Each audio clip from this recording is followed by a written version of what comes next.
This is Dennis Ramundi. I'm here with my co-host Phil Goldberg, author of American Veda. Our guest today, Mariana Caplan. She is a psychotherapist, yoga teacher, and the author of 6 books in the fields of psychology and spirituality, including the award-winning Eyes Wide Open, Cultivating Discernment on the Spiritual Path. Mariana, thank you so very much for taking the time to come on with us today. Pleasure to be here. Mariana, I know you for a while, and I know you have a rich and varied background. The question I'm going to ask, you'll have to answer briefly. Mm-hmm. And that is to fill our audience in. You sort of have lived on the intersection of some very interesting disciplines, yoga and psychology and spirituality. You're an academic, but you also teach and lecture and work with people in a non-academic context. How originally did you come to this intersection of psychology and spirituality? Just to give our readers a little background, our listeners, I should say.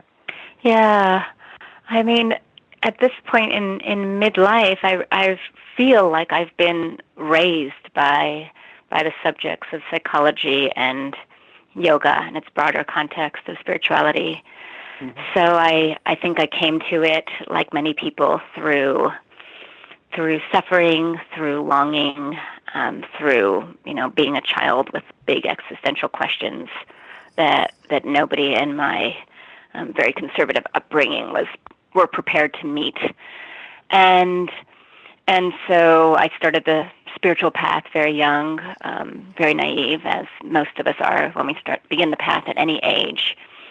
And I think what happened, like I got my master's, I was in my late teens, I was off in Mexico following shamans and, getting messed up with all kinds of spiritual, fraudulent spiritual teachers, and from that, it said to me from the inside, like, wow, I have to do more psychological inner work. And then I ended up getting my master's in psychology, and I would go deep into psychology, and then I would hit a certain point, and then my longing for something that only spirituality could bring to me would come on board again. So right when I finished my master's, I took a one-way ticket to India and stayed there for a year and met this great yogi, and it was like, then I'd meet a certain point of spiritual process or development, and then I would see the psychological holes in my process. So my whole life's been sort of a dance between the two, and I need them both, sort of like a good mother and father who raised me and continue to throughout my life. Mariana, you warn spiritual aspirants to use discernment on the path. When you say that, are you referring to different teachers that they might encounter, or are you talking about that and other things as well?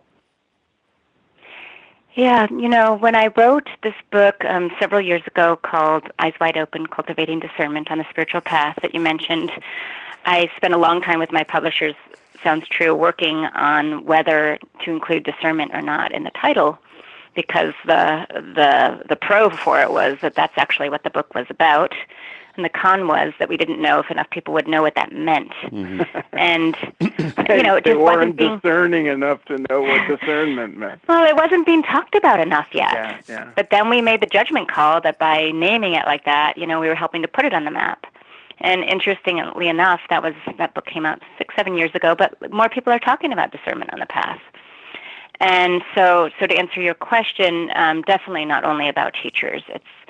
There's discernments to be made with every respect of the path, with practices, and what practices are actually useful for what type of psyche and what type of need, and discernments to be made about ego and about psychology and about choices and how to engage spirituality at different levels of development and spiritual bypassing. And right, so that particular book is 250, 300 pages of detailing these discernments, which on the one hand are often learned through trial and error, yet on the other hand we study, right? And ideally, we can benefit from other people's trials and errors, and evolve ourselves further, and not having to fall into all the same mistakes. And as Phil mentioned when he was introducing me, I've been working clinically with people for the same period of time, my whole adult life. So I have this huge body of confidential data, and a lot of my clients are spiritual practitioners and teachers and communities, not exclusively, but the majority. So I have not only my own discernments and mistakes, but the sweeping patterns that I can't name specifically, but they come out as principles that other people can draw from. Interesting. Mariana, this is a kind of double-edged question. The need for discernment, you indicated, sort of has come to people's awareness over time, which suggests that the lack of discernment kind of leads people into difficulties. And one of the difficulties or challenges I wanted to ask you about, you named in your sort of listing, which is spiritual bypass. It's a term many of us are familiar with, a phenomenon many of us have witnessed, whether we know the term or not. But I think it's terribly important. So I'd like you to discuss some of the pitfalls of lack of discernment and spiritual bypass in particular. Yes, and I'm glad you mentioned that because I can't imagine my life anymore without knowing about spiritual bypassing. And when you say that, I was brought to think of my many years where I taught graduate school and taught on these subjects, and bringing to students' attention the principle of spiritual bypassing was often the biggest aha in the whole semester. It's like a sort of life-changing principle, and to have words for it can really help us. So spiritual bypassing, which was coined by my dear friend and once upon a time mentor John Wellwood, the author and spiritual Buddhist psychotherapist, who was a student of Chogyam Trungpa Rinpoche, who coined the term spiritual materialism. John took that into the field of psychology and was able to articulate for us this principle of spiritual bypassing, which is the use of spiritual principles, practices, ideas, concepts in order to bypass or get around issues of human development, self-esteem, shaky sense of self, all the psychological phenomena that ordinary human beings, which include all of us, will and must encounter on the spiritual path. So it's basically the use of spirituality to avoid spirituality, or as a defense mechanism. And it's rampant, and it actually occurs on very overt and then very subtle levels, and I think keeps occurring throughout our spiritual lives, but not as a bad thing, just as a phenomena of how on our path to union, this egoic mechanism, which I never consider bad, but just a part of ourselves, like a limb, how this egoic mechanism continually co-opts these subtler defenses, and at an overt level, it can wreak havoc in people's lives and in their relationships, and really be a major detour on our paths. And then on subtler levels, it's I think an ongoing part and parcel of our work to be constantly checking whether our intended deepening of our spiritual path is bringing us into deeper union, right? Not only with some abstract or with spiritual phenomena, but with others in our life and our environment. And we're talking post-election week, right? Is our spirituality bringing us closer and making us more effective, right? More united with everything around us. Can I follow up then? Yeah, go ahead. Mariana, could you give us a really a good example of a typical way that spiritual bypassing manifests? Yes. So often when we engage in the spiritual path initially, whether we're younger or a little bit older, and we get very big ahas about things. We might get insights into non-dual experience, or we might be broken open into devotion, or just discover deeper meaning. It often brings with it this very subtle sense, or not so subtle, that we know just a little bit more than other people, or we're just like a little bit more in tune, and just a little bit better than other people because we're a little bit more awake and a little bit more, right, or a lot. And then it will often express itself in separation. Many years ago, I don't know if you remember this, Phil, but I had written a satire on spiritual bypassing that was called Zen Boyfriends, and it was a young woman dating spiritual guys of different traditions in California, and it was turned into a musical, and it was a play based on real life, no doubt.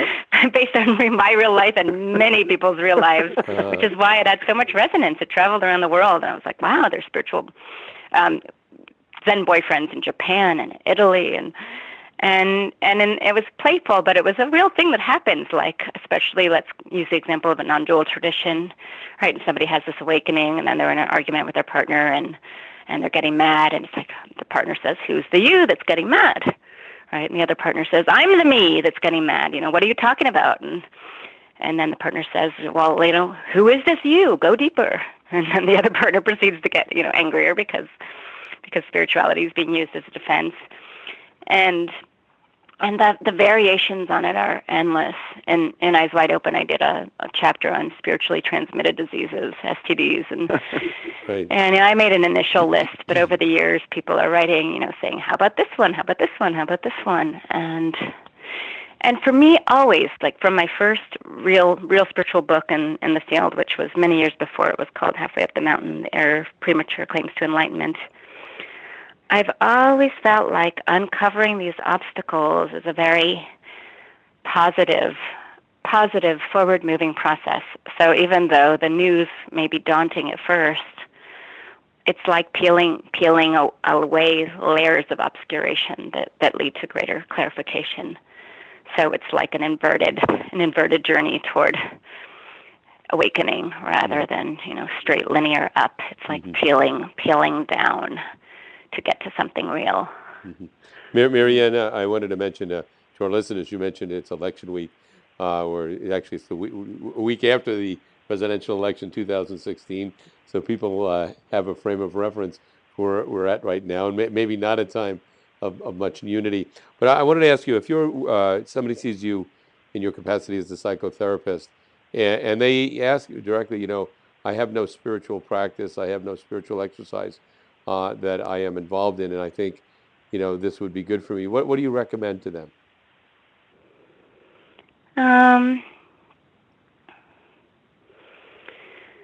Well, it's a good question. The first thing that comes to my mind is like Baskin-Robbins 31 flavors, because there's really different approaches, many different, very good approaches.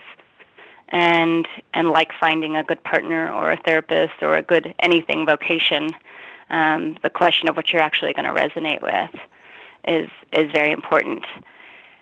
And a baseline of a baseline meditation contemplation practice is always a good beginning, because it strings through really all the great religions, some kind of meditative practice.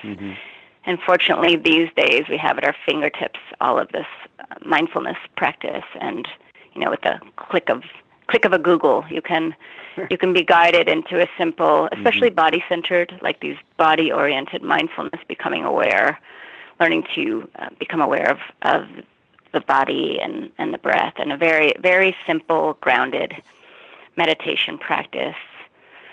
And then I would recommend, and people come to me for this all the time and say, okay, like I wanna start something out, but can you give me some guidelines? Like go to somebody who you respect, who's deeply immersed in the spiritual path, and ask for some starting points, so that you don't have to recreate the wheel and be like I was at 19 in Ann Arbor, Michigan, going to every New Age whatever was available to try to see what was what, right? We don't need to recreate the wheel. You can go to somebody who who you respect and say, like, hey, you know, if I was going to try a Buddhist thing, what would you recommend? And if I was going to try a yogic thing, what would you recommend? And, you know, and what would you avoid? And if I was going to try, you know, is there something else? You know me, you know, like, what do you think might really resonate with me? And take the counsel of right, those who you feel are not perfectly congruent, but more or less walking their talk in life, on the path. Makes sense. Mariana, when I first became aware of you and your work, I was writing American Veda, and I came across one of your early books, Do You Need a Guru? And that the issue of gurus and disciples was a very important one at that time, and a lot of people were very anti-guru, and I found your approach very well balanced, and so I contacted you and so forth. And that was some time ago, and I'm wondering how, if at all, your take on gurus, students, and teachers, if it has changed at all, and if you've observed in the spiritual world any evolution in that regard. Yeah, it's a really, really good question. So the book you're referring to, Phil, was the book that was my doctoral research. My dissertation turned into a book, and then Sounds True a decade later asked me if I would do a fully updated version. So I redid the book, and it came out under the title of The Guru Question, The Perils and Rewards of Choosing a Spiritual Teacher. And when I teach or have these conversations and the door is opened to the guru question, you know, I immediately get this image of this big can of worms. When we were kids, and that little sluggy, sticky, slimy stuff with worms in the little garbage can. Yeah. Like, oh, you know, we're being brief with these questions because it is. I can open that can of worms and I know what those different worms look like, but it's a full can of worms, very charged issue for people. And I both had a guru for 14 years until his death, Lee Loswick, and have known many more and through clients and crises that I've intervened with, you know, known countless more. And my views have changed immensely over the years. When I wrote Do You Need a Guru and later The Guru Question, I was inverting the question. Instead of like what's the problem with gurus, it's like, how do we become the right kind of spiritual student so that we would increase the likelihood of a discerning spiritual student, so that we would both increase the likelihood of finding a good and healthy guru or spiritual teacher, if that's what we want, and be prepared to make good use of that relationship. Decades passing, and it may just be because I am really this garbage compost receptacle for so much fallout on the spiritual path. I deal with it every week of my life, pretty much. What I've come to see, and it's very interesting having put so many years into the issue, and I feel always free to, you know, change my mind and grow and develop. I want to do that. But it seems that it's largely just not working in Western culture in the majority of cases. Any kind of traditional guru relationship. Not only the guru's psychology, but the disciples are the individual psychologies are just so there's so much. It's an Eastern model, and there's so many psychological dynamics and so much psychological complexity involved in that relationship working cleanly, that it's really not enough for a guru to have cleaned that up, which, you know, many haven't. Many gurus dismiss psychology or value it, but don't get really into it because it's not as deep and bright and ecstatic, or you name your spiritual word of choice, as a lot of the spiritual traditions. And yet without its inclusion, not only for the teacher but for the students, the likelihood of it happening effectively, especially in any kind of group setting, is just not proving itself. In my opinion, I don't know what you're seeing, Phil, but it's just not proving itself to be that effective. But I won't say anything about the spiritual path without acknowledging that there's many valid exceptions to it. Yeah, and you're one of them. I'm certainly not speaking to the guru in the East, because I really feel like that's a whole different psychology and dynamic. Mm-hmm. Well, if I could follow up, one of the interesting things about you and your study of the guru devotee relationship is you had a fruitful relationship with a guru. And I'm sure you run into many people who have. So at the same time, there are hazards, and maybe you could help our listeners sort some of those, to know what to look for.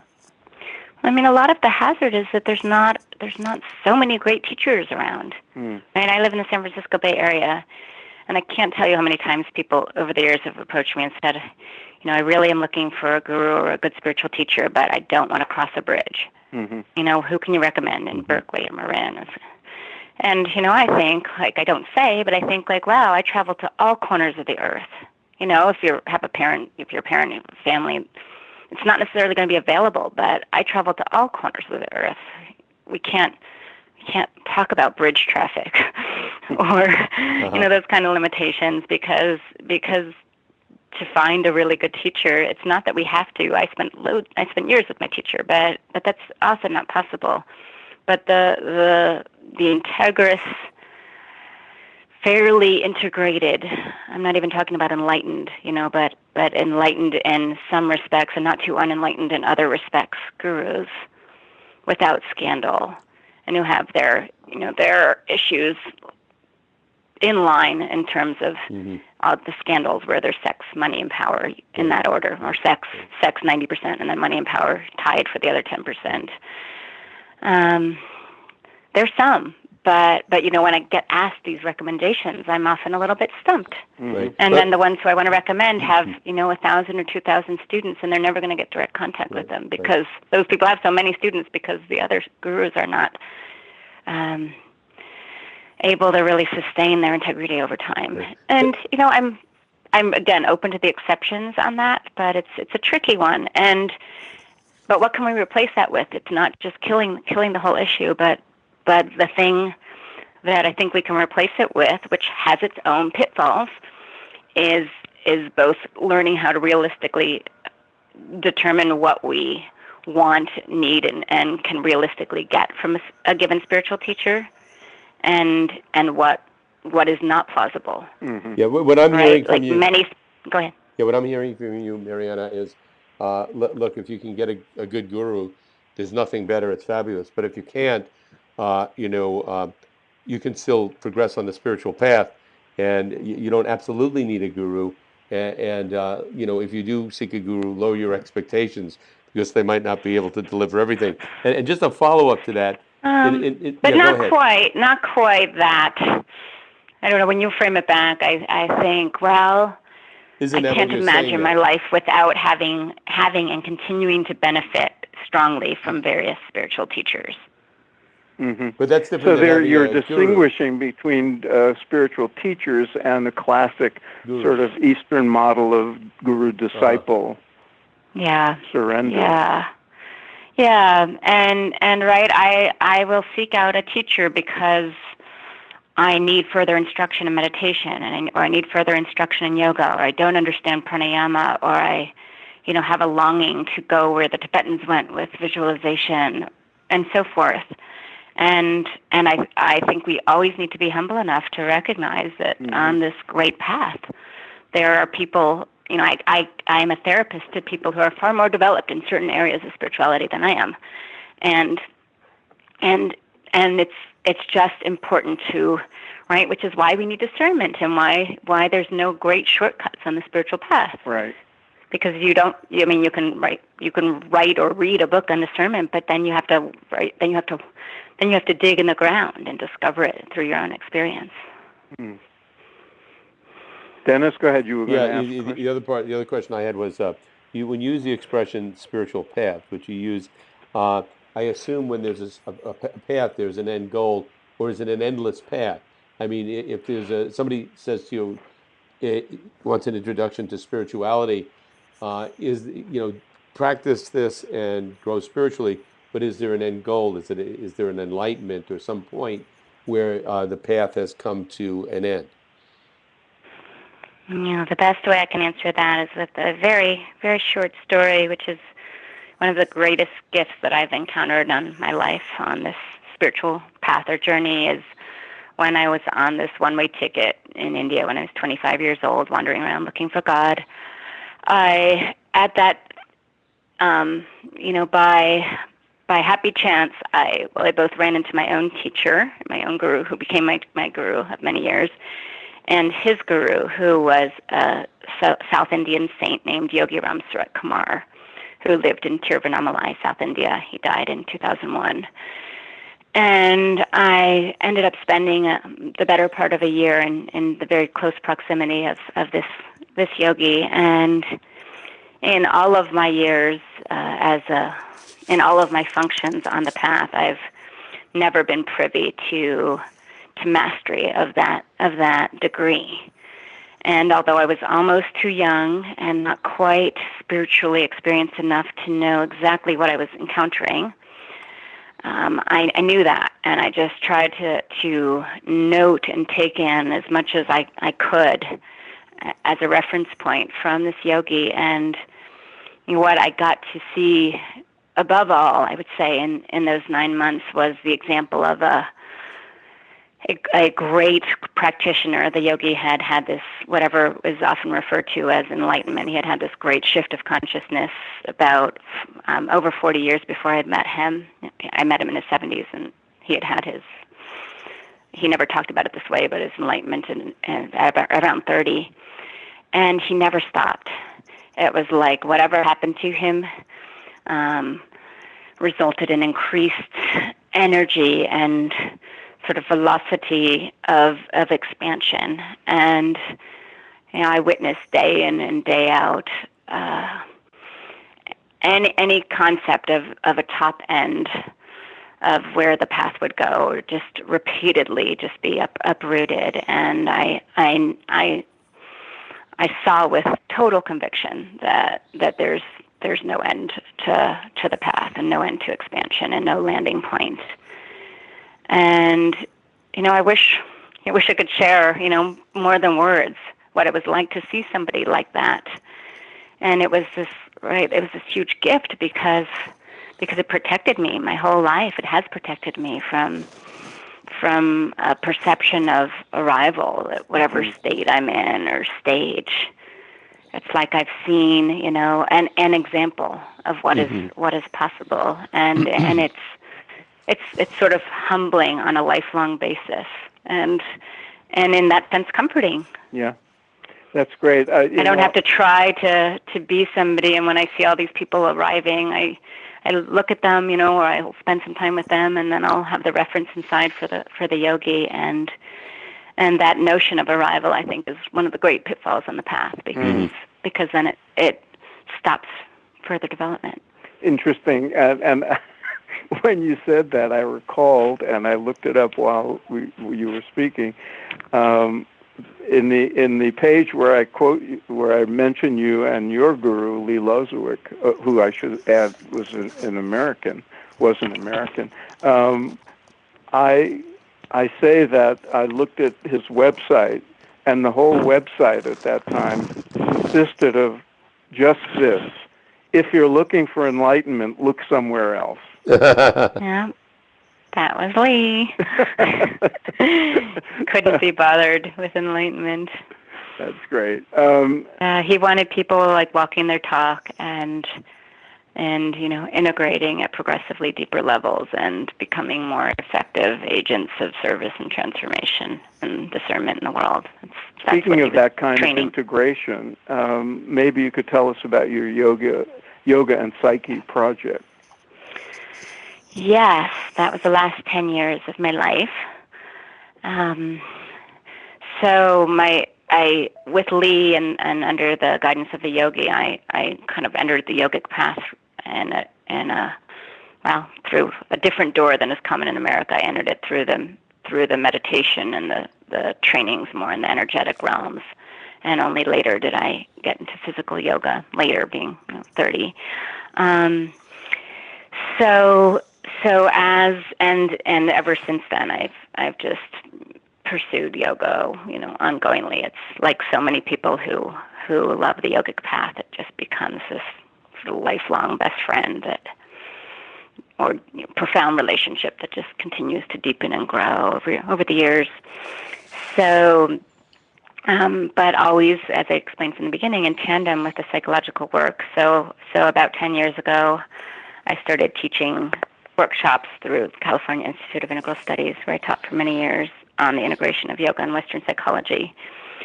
And it was during that time when I was doing Peter Levine's 3-year training on somatic experiencing. So when I was exploring deeply somatic technology and somatic psychology, which is really psychology and psychotherapy from the inside out, from the body outward, rather than from the mind attempting to integrate. And really the last 10 years of my life have been devoted to exploring how yoga and Western psychology work together to provide more than either of them alone for the Western practitioner. So when I have a son, and when he was 1.5 years old, this book started insisting itself from the inside out, which many people can relate to in their own vocations. But it just started saying, like, you have to write me now. And I thought, how can I do that with this little baby and trying to work and pay a mortgage? And so I sent out an email and to my list and said, hey, I'm looking for 1 or 2 research assistants. I have no time, but a great vision, no time to offer. And within a week, I had about 20 plus extraordinary resumes of graduate students in psychology who are yoga teachers or some version of that. And I looked at these resumes, and I said, I heard my teacher Lee, and he said, and inside my head, he said, this is a good problem. So I invited everybody over and asked them, what are you wanting to contribute? What are you willing to contribute? And what is your skill set? And from that was born this larger yoga and psyche project, which at that time included popular research for the book. 2 doctoral students helped me research all the academic literature to date in all the related fields of neuroscience, somatics, mindfulness, yoga, and all the correlates that we published into an academic article. From there, I did an online dialogue series with some of the great people in the field who I wanted to know what other people were doing. And from that was born the Yoga and Psyche Conference, which was the first international conference in 2014 to bring people together. People from, I think, 14 countries showed up for a weekend, bringing together our skills and our research in this field, and a variety of teachings and immersions to yoga teachers, psychologists, mental health workers. And finally, 2 weeks ago, the book.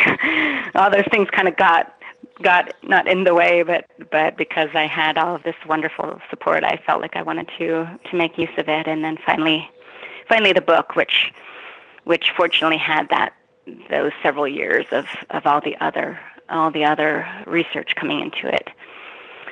And basically, the premise of the book is an invitation to the world, to those people who are interested or who love these subjects, to begin to come together and draw on. I'm offering an integration of all the information that I've learned to date, but really as a starting point, because these fields are integrating on their own anyway.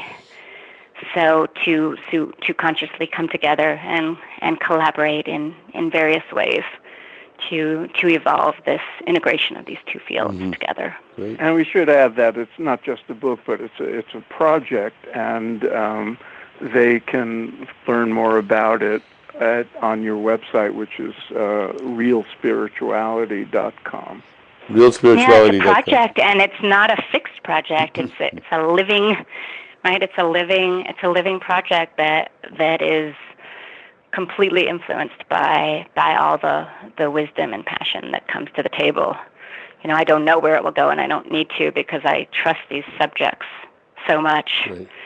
And I think of the microcosm of these 20 women who came to me, and then the conference where I met these 150 people all over the world who were doing their various things. And it's like, oh, let's see, what's possible when we come together and create this together. And will there be empirical research as well? Yeah, so with two of those doctoral students, we spent, at that time, we researched everything academic to date on the subject, which is all on my website. It was in an article, Yoga Psychotherapy, but it's also integrated in a popular form into the book. Great. Well, Mariana, everything I'm aware of to date anywhere, not all of it, but synthesized into one place for people. We thank you so much for taking the time to come on, and wish you great success, and hope you can come back on again sometime.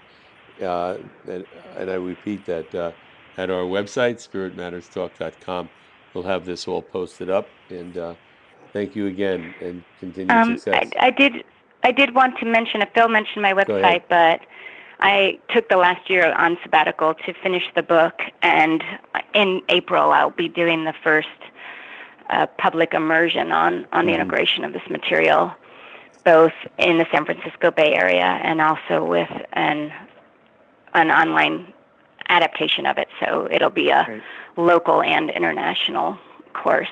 And we should note that we're recording this in November of 2016, and so the April she referred to as 2017. Right. And if you're tuning into the archive after that date, I'll bet there will be a way. There will be something else going on. There's always a way. Okay, good. There's always something else behind it, as long as I live. Thanks, Mariana. Pleasure to be with you both. I wish we had a couple of hours. We'll have to revisit you again sometime soon. I'm not going anywhere. Likewise to you both. Okay, great. Thank you.